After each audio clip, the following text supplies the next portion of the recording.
Okay, so today we're still continuing on with volume, but we're looking at volume of a sphere.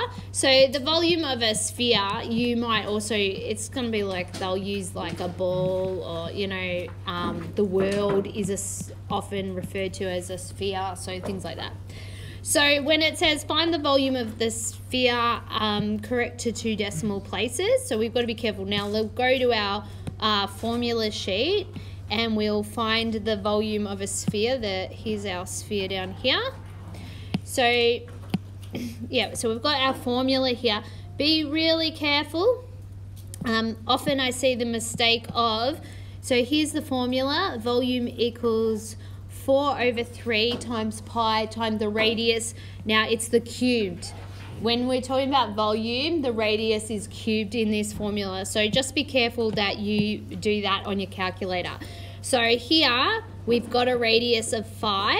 So if I write out my volume, it'll be 4/3 times pi times 5 cubed. So you just raise the power on your calculator. There's a little arrow which gives you the box, and you can pop that to the power of 3.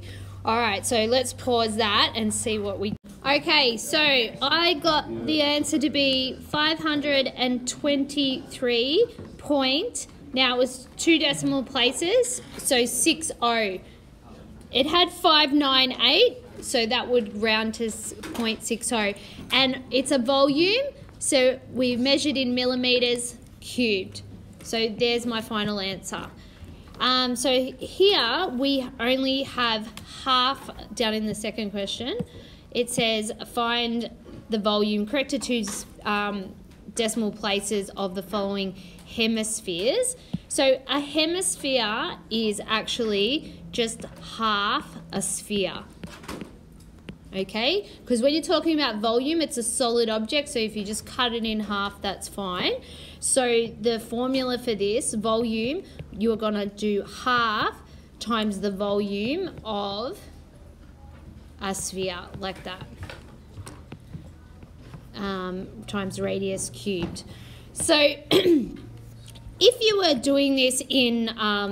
just if you did this manually, you would have 4/6 times pi times the radius cubed. So I've just multiplied those two together, which actually simplifies to 2/3 times pi times r3. So you can, if you want to have a formula for volume of a hemisphere, you could just write this on your formula sheet if you like, and it's 2/3 times pi times r cubed. So if we go and do either way on our calculator, so for this volume, it would be, I'm going to use the 2 and 3 times pi times 16 cubed. So let's go see what that answer is. So this was to 2 decimal places again. So I'm going to say it is 8578.64 centimeters cubed volume. Okay.